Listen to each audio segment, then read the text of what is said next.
everybody. It's Allison Williams here, your law firm mentor. Law Firm Mentor is a business coaching service for solo and small law firm attorneys. We help you grow your revenues, crush chaos in business, and make more money. Hi, everybody. It's Allison Williams here, your law firm mentor. And on this week's episode of the Crushing Chaos with Law Firm Mentor podcast, we're going to talk about creating a virtual community. And you might be thinking, what does this have to do with owning a law firm and growing a law firm? But here's the crazy thing. So a lot of us had to make adaptations to go virtual during COVID. And for those of us that made that shift, we saw a lot of positive benefits. So a lot of lawyers are thinking about how to create virtual law firms. And I know there's a lot of people that are popping up now, kind of becoming America's next top guru on creating a virtual law space and how to actually take yourself virtual. Things like how to get yourself paperless, how to get a mail, a remote address for processing mail, how to get checks scanned and deposited while you're remote, all of those things, right? And those are valuable pieces of information. I remember right when quarantine happened, I assembled kind of a dream team. We had some former members of the podcast, actually, all of them have been on the podcast now. Elise Bowie, Neil Tyra, the law entrepreneur, and Jan Roos, who owns a company that helps estate planning attorneys in particular with marketing strategy. We started to look at how to assemble the various vestiges. Having one of those days where my tongue is a little heavy, so sorry about that, guys. And no, I'm not going to edit that out because I want you guys to know I'm a real person that makes like real screw ups. The vestiges of creating a virtual space. We went into those details, right? But this is not about that. This is actually about something that that I think is kind of next level. So like once you get yourself virtual, if it's you and you've got some VA employees, or perhaps you even have a few local employees, and you're doing the brick and mortar thing and you kind of want to use some virtual strategies to maybe be virtual part-time, maybe a hybrid of brick and mortar and virtual. You know, a lot of what you're going to have to do in order to sustain that mind of business, that mindset of business, and to sustain that quality of business is to create a virtual community, right? So virtual community is about how we stay connected as people, despite the fact that we're not physically working with each other. And in some ways, it's actually easier to have a cohesive community when you are virtual than when you are together, which I want to talk about a little bit. But I want to give you guys the excitement of actually being able to create the virtual community. So what's really important from this episode that I want you to take away is learning how to master your communications in a way that builds a strong collective culture in your law firm, even when it's virtual or a hybrid of brick and mortar and virtual. All right, 3 key strategies we're going to talk about today. The first one is that in order to create and sustain a virtual community, you must encourage chatter.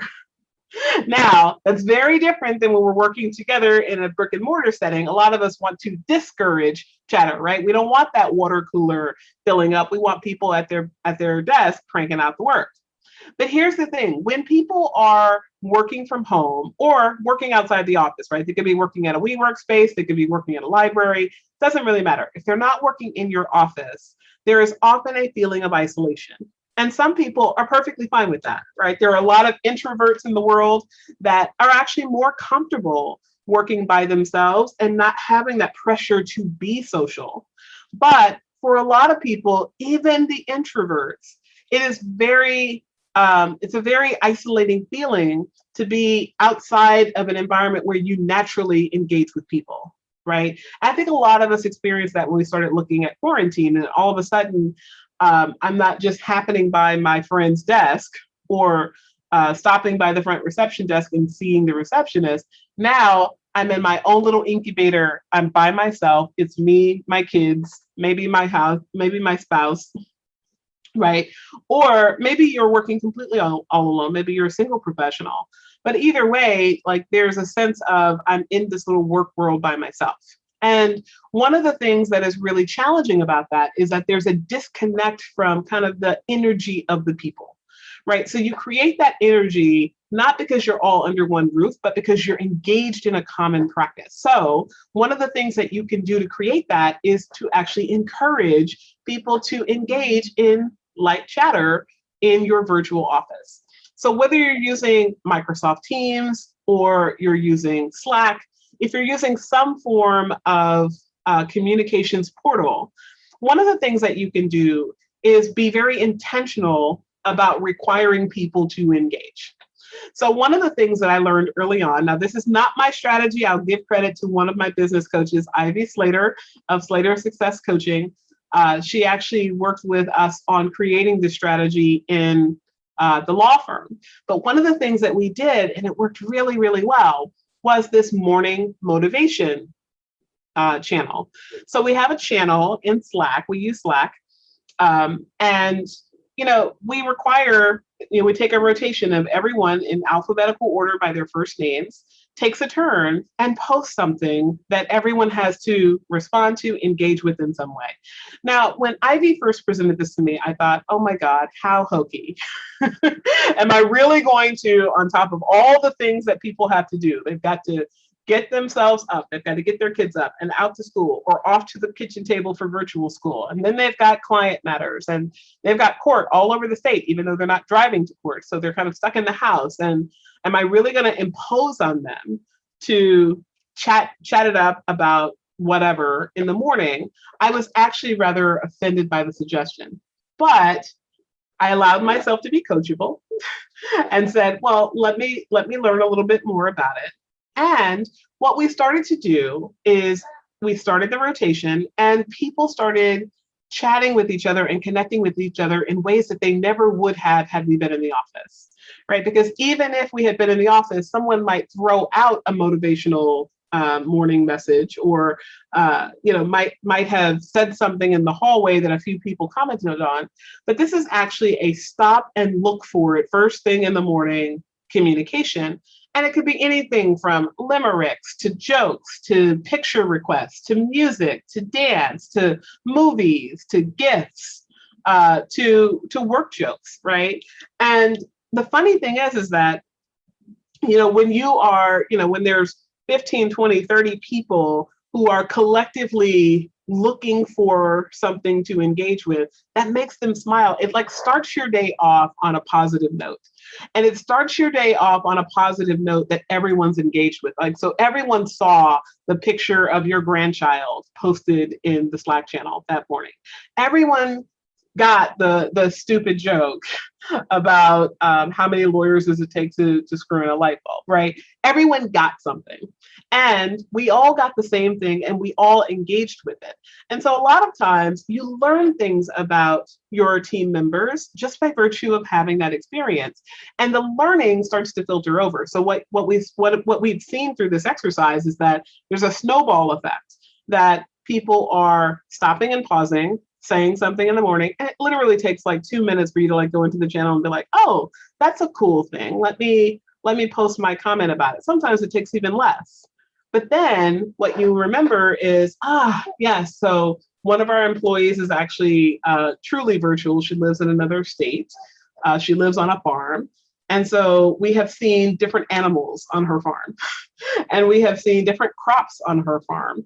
And all the different ways that we have learned about farming and agriculture in this particular state through this particular employee has really just been interesting and engaging. And so when we recently had our firm photos, we flew in this employee to come and be a part of the firm photo shoot.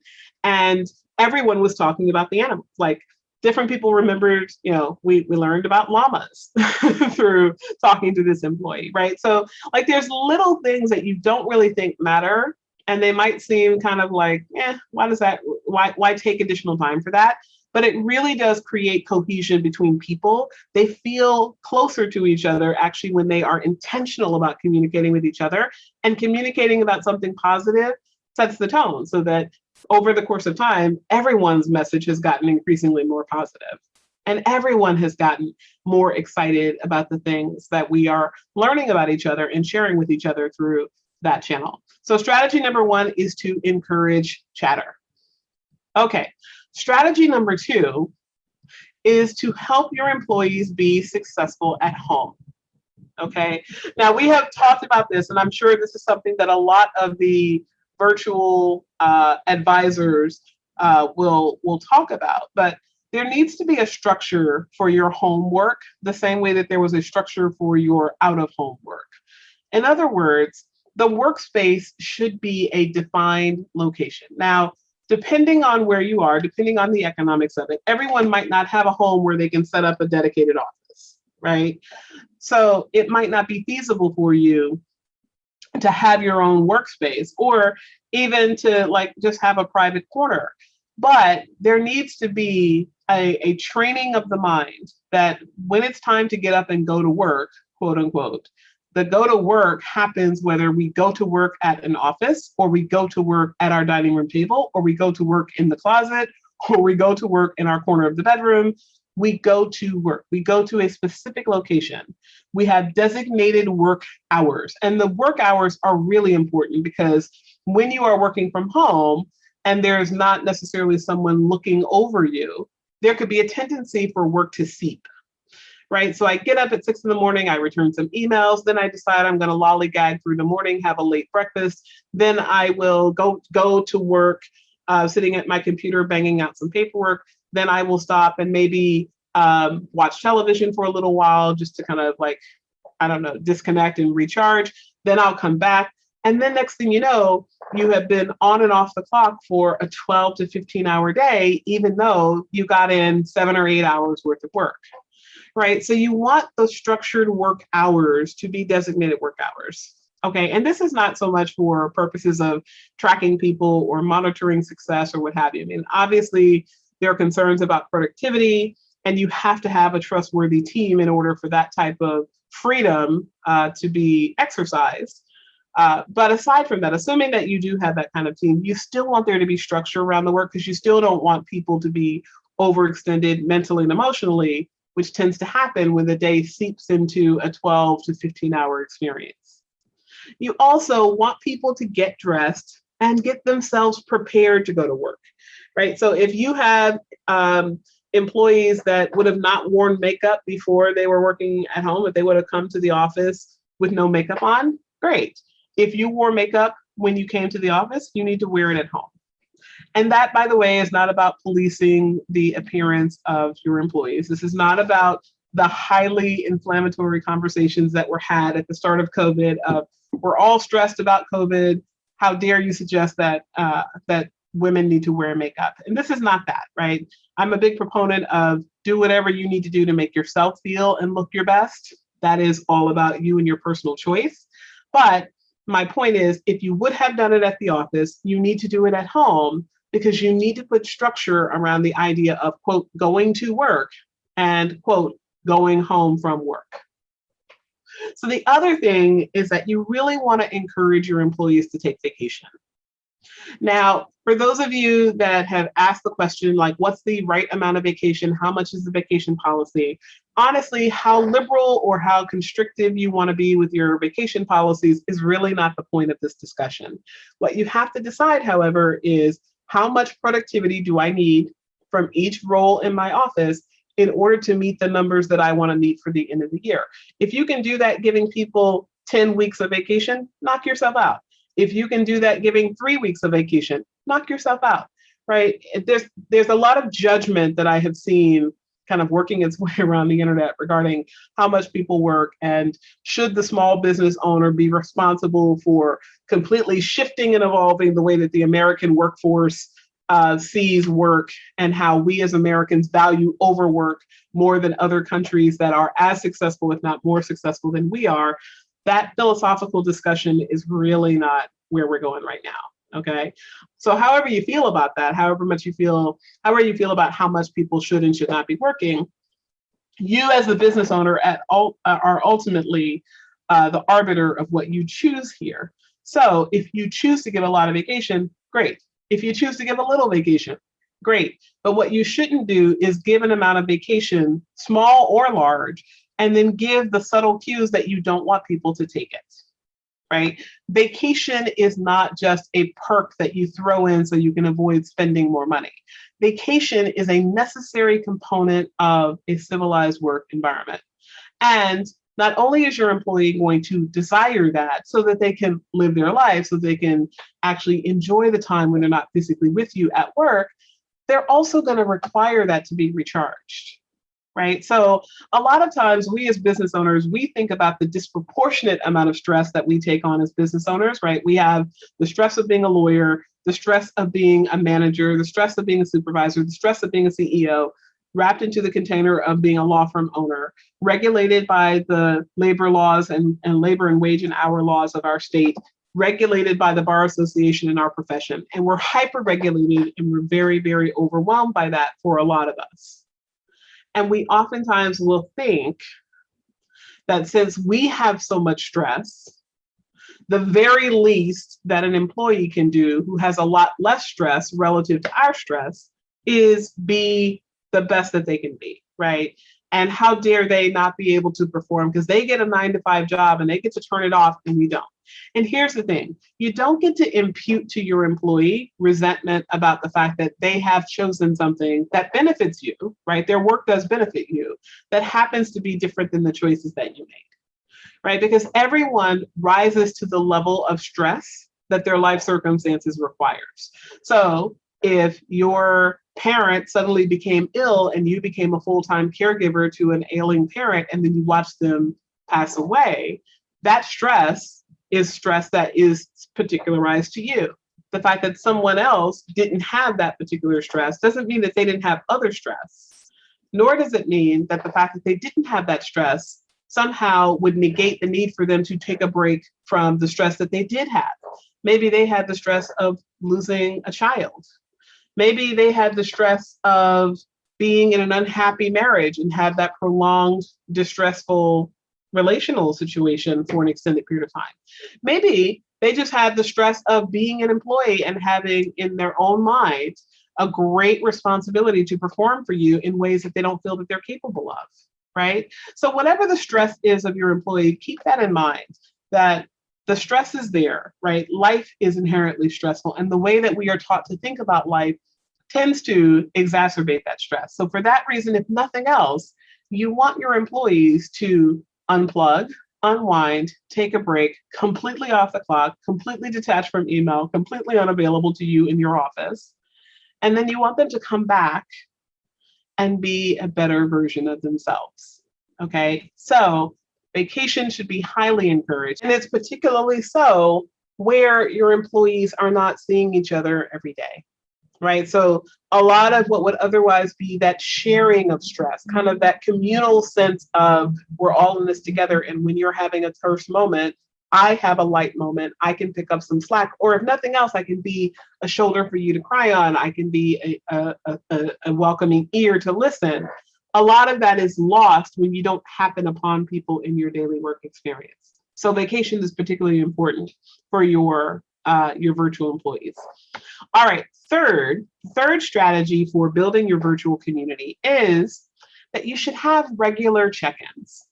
Okay, now these regular check-ins are not the chatter that we talked about in strategy number 1. The regular check-ins are a meeting with someone in the management of the business, right? It can be the office manager, can be lead paralegal, can be managing attorney, whomever it is. I would probably not advise it be managing attorney, but every office is a little bit different. But you want to have check-ins so that people can just relate, right? And the relation here is not about problems in the business. I mean, certainly if there are problems, you can use this as a problem-solving session, and any responsibility or entitlement your employees would have to be able to report problems generally to management, that should definitely still be a part of your work environment. In fact, most states will require to some degree that you have a level of accountability and management, that there is someone to report to. So that's not exactly what we're talking about here. You want to have that, but having that is kind of less of an issue. What we're really talking about here is having just kind of a stop and pause. Hey, how you doing? Right? And those check-ins can be biweekly. They can be once every 2 or 3 weeks. They could be once monthly, but you want to have enough consistent stop and converse moments in your business that people feel connected to each other. And these are great opportunities for relation building.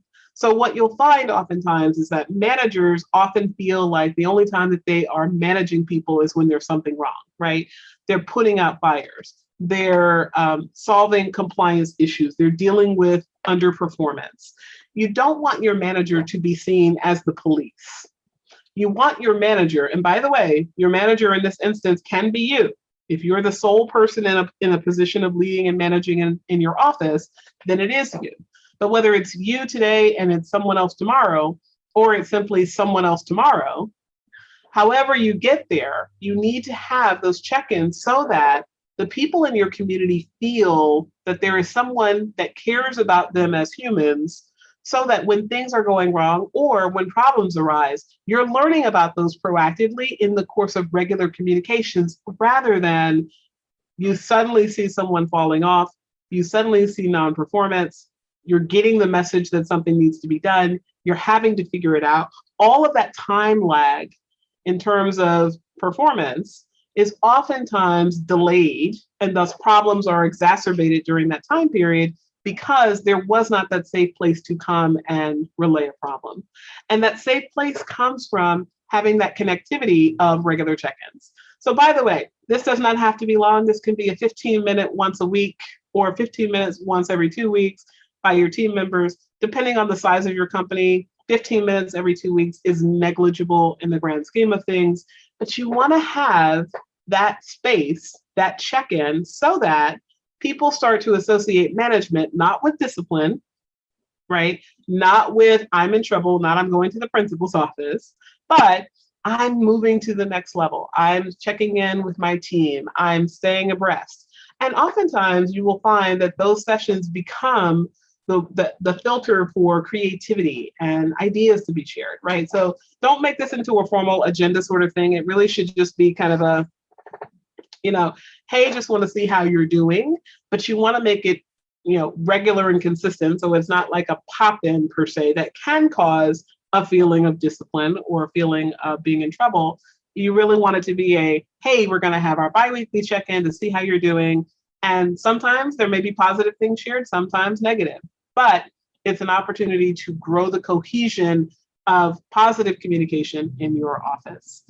All right, this week on the Crushing Chaos with Law Firm Mentor podcast, we have covered creating your virtual community, and I want to welcome you all into our community. So in particular, if you have not joined the Law Firm Mentor Movement closed Facebook group, join the group so that we can stay connected, so that you can learn more about how to crush chaos in your law firm and make more money. I'm Allison Williams, and I'll see you on the next episode.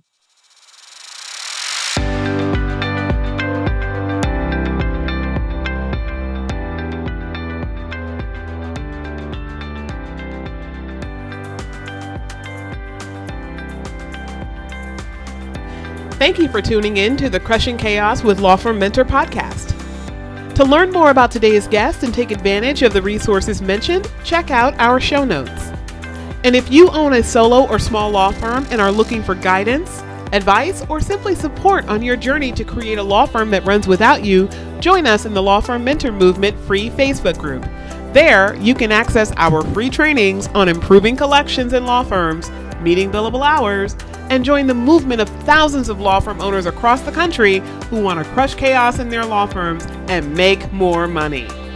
I'm Allison Williams, your law firm mentor. Have a great day.